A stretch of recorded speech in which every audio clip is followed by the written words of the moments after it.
Hello बच्चा party, कैसे हैं आप सब।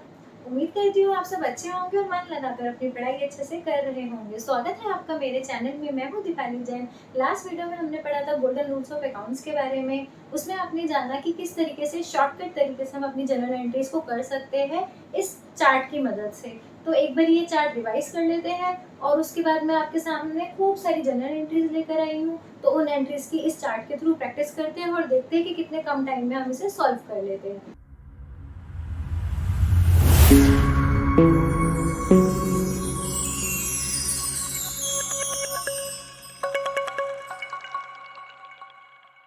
ओके, तो हमने क्या पढ़ा था। जो आ रहा है वो डेबिट, जो जा रहा है वो credit. What comes in debit, what goes out credit. तो एसेट के केस में अगर हमारी एसेट्स बढ़ती है तो वो डेबिट हो जाती है और एसेट्स अगर घटती है तो वो क्रेडिट हो जाती है। लाइबिलिटीज और कैपिटल का हम सेम ट्रीटमेंट रखते थे। अगर वो बढ़ती है तो हम करते थे क्रेडिट और अगर वो घटती थी तो हम करते थे डेबिट। खर्चा debit, income credit, simple rule है। एक बार आप इसको पॉज करके अच्छे से समझ लीजिए। और जिसने अगर मेरी पुरानी वीडियो नहीं देखी है तो एक बार ही डिस्क्रिप्शन बॉक्स में जाकर वो वीडियो चेक कर ले, अच्छे से समझ ले, क्योंकि मैंने इसको डिटेल में समझाया हुआ है वहाँ पर। उसके बाद आप आराम से ये जनरल एंट्रीज को ट्राई कीजिएगा, बहुत इजीली हो जाएगी। तो चलो स्टार्ट करते हैं अपनी जनरल एंट्री को। फर्स्ट जनरल एंट्री है हमारी, mister x started business with cash for ₹50,000। Mister x ने बिजनेस स्टार्ट करा है 50,000 रुपीज से। अब हमारा इसमें ट्रांजेक्शन में क्या चीज आ रही है, कैश आ रहा है, एसेट हमारी बढ़ रही है। तो इस रूल के हिसाब से एसेट अगर बढ़ रही है तो डेबिट होता है। तो अगर हमारा यहाँ पर हम इफेक्ट्स एक बार देख लेते हैं, कैश हमारा बढ़ रहा है, ओके, और कैश बिजनेस में हमने पैसा लगाया है। तो मिस्टर एक्स की बिजनेस के अंदर क्या चीज बढ़ रही है, कैपिटल बढ़ रही है। तो यहाँ पर हमारा कैपिटल भी इंक्रीज हो रही है। कैश अगर बढ़ता है तो कहा जाता है यहाँ पर, तो cash account debit 50,000 to. Capital अगर इंक्रीज होती है तो कहा जाती है कैपिटल इंक्रीज क्रेडिट। तो टू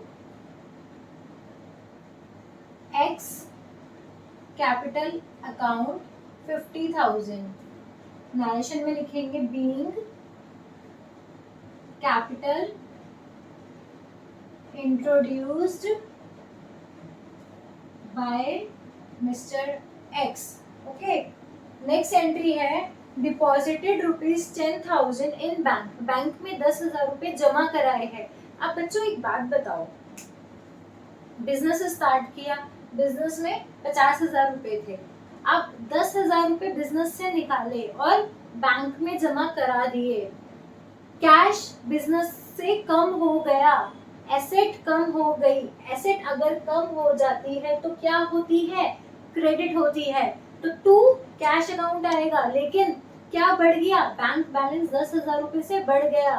तो क्या इफेक्ट आएगा, बैंक इंक्रीज। एक एसेट बढ़ी तो दूसरी एसेट घट गई। एंट्री क्या होगी, bank account debit to cash account 10,000 being cash deposited into bank. Okay बच्चों, अच्छे से समझ आ रहा है, इजी, बिल्कुल टाइम का कोई इशू नहीं है। फटाफट फटाफट चुटकियों में entry solve. Next entry, purchased goods in cash for ₹15,000। Purchase goods in cash, cash में करे हैं। जब गुड्स परचेज करते हैं तो क्या होता है, कैश कम हो रहा है, एसेट्स कम हो रही है। तो कैश क्या हो रहा है, डिक्रीज हो रहा है। और परचेजेस, परचेज कर रहे हैं, परचेज क्या है अपना खर्चा। परचेज हमारी हो गई, इंक्रीज हो रही है, खर्चा डेबिट। तो purchases account debit to cash, कितना 15,000 बीइंग कैश परचेजेस। यहाँ था ना, एक्सपेंसेस होते हैं तो डेबिट और इनकम होती है तो क्रेडिट। वही किया है, परचेजेस क्या है, बिजनेस का खर्चा है, तो खर्चा क्या होगा, डेबिट होगा, simple. Next, purchase goods for ₹20,000 from mister A, अब गुड्स परचेज करे हैं, क्रेडिट पे परचेज किए हैं, तो परचेजेस तो हमारी डेबिट ही होगी, लेकिन कैश नहीं पे किया, ठीक है, एसेट नहीं जा रही है, कोई एसेट पे इफेक्ट नहीं आ रहा है। इफेक्ट कहाँ आ रहा है? अदर इफेक्ट आ रहा है, हमारी लाइबिलिटी बढ़ रही है, क्योंकि फ्यूचर की उधारी हम रख रहे हैं, फ्यूचर में हमें पैसे पे करने हैं, उधारी बढ़ी कहाँ गई? जल्दी बताओ कहाँ गई? दौड़ाओ अपने दिमाग के घोड़े। उधारी अगर बढ़ती है तो वो होती है क्रेडिट, तो क्या लिखेंगे? यहाँ पे लिख लेते हैं परचेजेस बढ़ी और क्रेडिटर्स बढ़े। Purchases account debit to mister A, कितना? 20,000 being credit purchase। नेक्स्ट है taken loan from mister B for ₹60,000, 60,000 रुपए का लोन लिया है। लोन लिया, क्या आया? पैसा आया, पैसा आया, एसेट बढ़ी कहाँ गई? डेबिट हुई, तो क्या लिखेंगे यहाँ पर? एसेट बढ़ गई। और लोन लिया है, फ्यूचर में पे करना है, पहले वाले की तरह फ्यूचर में पे करना है, हमारे क्या होंगे? लाइबिलिटी बढ़ जाएगी। एंट्री क्या होगी? Cash account debit to mister B, इसको हमें पे करना है, कितना? 60,000 रुपीज से। तो being loan taken from mister B. तो बच्चों इजी लग रहा है ना? अब आपको अगर ये एंट्रीज कॉपी पे करनी है तो आप एक बारी वीडियो को पॉज कर करके ये एंट्रीज अपनी नोटबुक में कर सकते हैं। तो बच्चों अभी हम कुछ और जनरल एंट्रीज देखते हैं। ओके, मजा आ रहा है ना करने में? आई होप आप एंजॉय कर रहे होंगे। कुछ और एंट्रीज है वो जल्दी से देख लेते हैं। Goods sold in cash for ₹50,000, हमने गुड्स सेल किए हैं, सेल किया है यानी कि हमारी इनकम हो रही है। इनकम होती है तो क्या कर देते हैं? क्रेडिट कर देते हैं। सेल हो रही है कैश में, कैश आ रहा है, एसेट बढ़ रही है। एसेट अगर बढ़ता है तो हम क्या करते हैं? अगर एसेट हमारा बढ़ता है तो हम डेबिट कर देते हैं। तो इफेक्ट क्या आएगा? एसेट इंक्रीज हो रही है और सेल्स इंक्रीज हो रही है। एसेट बढ़ रही है, cash account debit to sales account. ये सबको समझ आया कि हमने सेल्स को क्रेडिट क्यों किया है? क्योंकि सेल्स हमारी इनकम है और इनकम कहाँ जाती है? क्रेडिट साइड में। 50,000 being goods sold in cash। Very simple. Next है goods sold to mister A on credit for ₹20,000। अब हमने गुड्स बेचे हैं क्रेडिट के ऊपर, तो सेल्स तो हमारी सेम रहेगी, क्रेडिट होगी क्योंकि इनकम है। अब आया क्या है? कैश नहीं आया है, फ्यूचर में आना है, फ्यूचर में कैश या बैंक आएगा। तो अभी हम क्या करेंगे? हमारी एसेट्स में कौन सी एंट्री को हम डेबिट करेंगे? जब हमारे पास हम सेल्स करते हैं और हमारे पैसे आने होते हैं तो उसे हम यूज करते हैं उस टर्म को डेटर्स। परचेजेस के टाइम पे हमने क्या टर्म यूज की थी? क्रेडिटर्स, यानी कि क्रेडिट। क्रेडिटर्स हमारे होते हैं क्रेडिट, और डेटर्स, डेटर्स की स्पेलिंग क्या होती है? DEBTORS, debit.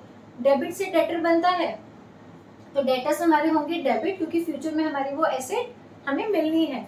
तो हमारी एसेट यहाँ पर बढ़ रही है एंड सेल्स भी हमारी बढ़ रही है। एसेट्स में क्या बढ़ रहा है? डेटर्स, तो debtors account debit to sales being goods sold to mister A, कितने के? 20,000। Okay, simple. Next entry cash received from mister A. अब यहाँ पे डेटर्स जो है हमारे मिस्टर ए है, तो मिस्टर ए अकाउंट हम डेबिट कर देंगे। ओके, ये मैंने आपको डेटर्स यहाँ लिखा है समझाने के लिए कि अगर सपोज पार्टी का नाम नहीं दे रखा और अगर ये लिखा है कि sales made for credit, credit sales हुई है, तो आप अगर पार्टी का नाम नहीं है तो आप डेटर्स अकाउंट लिखेंगे, और अगर पार्टी का नाम है तो आप पार्टी का नाम लिखेंगे।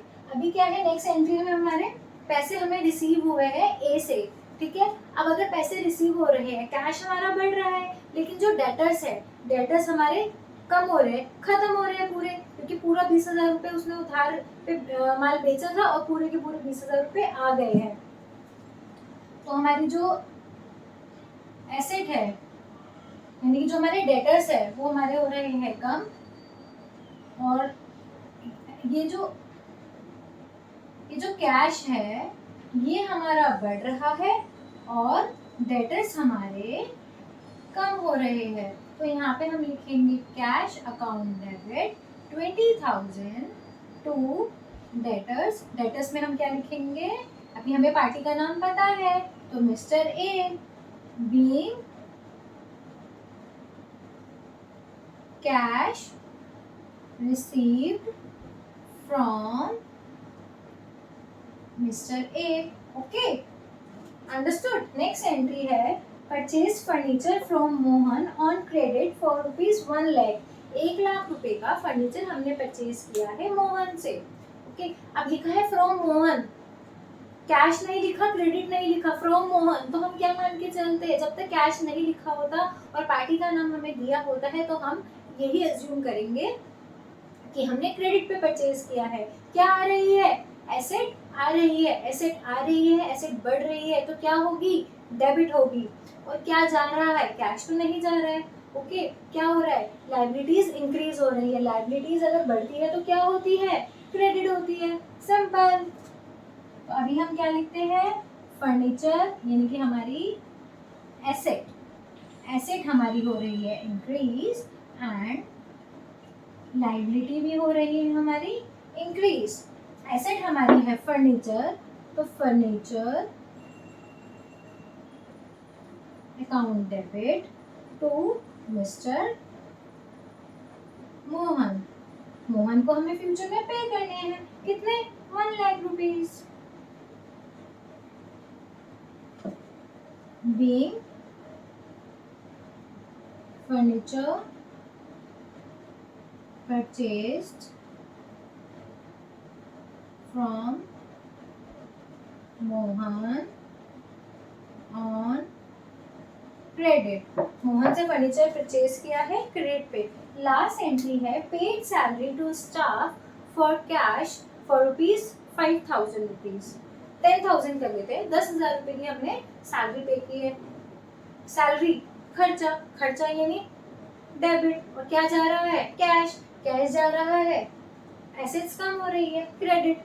Very simple. मुझे नहीं लगता कि अब आपको कोई भी कंफ्यूजन होगी, क्योंकि मैंने आपको इस चार्ट पे, जो मैंने आपको लास्ट क्लास में कंक्लूड किया था ये चार्ट, और मैंने आपको प्रॉमिस किया था कि इस चार्ट से जितनी मर्जी एंट्रीज हम ले आए सारी हम इजीली सॉल्व कर सकते हैं। तो मैंने आपको सारी एंट्रीज इजीली सॉल्व करके दिखा दी कि विद इन सेकेंड्स कैसे आराम से without any visualisation of golden rules of accounts हम कर सकते हैं। ये एंट्री खत्म कर लेते हैं। हमारा एक्सपेंस यहाँ पे बढ़ जाता है, और जो हमारी एसेट है वो हमारी घट जाती है। तो ये एंट्री हो गई salary account debit to cash account 10,000 rupees being salary paid to staff. Okay, आपको समझ आ गया, क्लियर। तो ये टॉपिक था हमारा जनरल एंट्रीज का, जो मैंने आज पूरा फिनिश कर दिया है। अगर कुछ और जनरल एंट्रीज ऐसी है जिसमें आपको प्रॉब्लम है और आप मुझसे पूछना चाहते हैं तो आप कमेंट बॉक्स में लिख सकते हैं कि इन जनरल एंट्रीज में आपको प्रॉब्लम है, तो मैं उसका रिप्लाई कर दूंगी। नेक्स्ट वीडियो में हम बात करेंगे रेक्टिफिकेशन ऑफ एरर्स की, जो कि बच्चों को थोड़ा टफ लगता है, बच्चे उसमें थोड़ा परेशान हो जाते हैं कि क्या करें इसमें। तो मैं आपको बहुत ही सिंपलेस्ट तरीके से एक चीज़ बताऊंगी जिससे कि आप आराम से कर पाएंगे। बच्चों एक बात बताना, सच सच कमेंट बॉक्स में मुझे ज़रूर बताना कि इस तरीके से, ये जो हमारा चार्ट था उस तरीके से आपको कोई प्रॉब्लम आई करने में। आई थिंक नहीं आई होगी। ज़रूर बताइएगा मुझे कि आपको कैसी लग रही है मेरी वीडियो, सो दैट कि मैं मोटिवेट हूँ और आगे ही आपके लिए ऐसी वीडियोस लाती रहूँ। Bye bye, stay tuned.